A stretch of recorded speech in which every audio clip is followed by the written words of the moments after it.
Karashi Bombastus served with the 65th Clan Company of the Iron Hands Legion during the Great Crusade and Horus Heresy.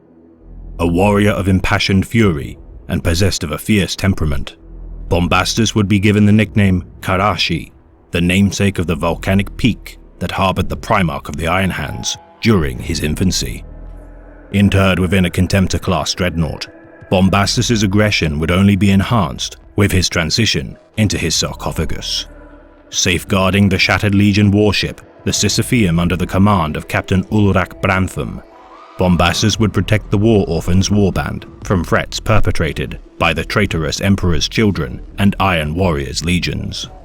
Boarded during the incursion on the Crone world of Idris, Bombastus would defend his brethren and combat the Iron Warrior dreadnought Warsmith Berossus.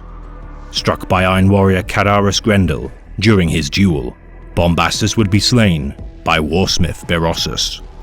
Cut down without honor or dignity, unbefitting a stalwart guardian of the Iron Tenth.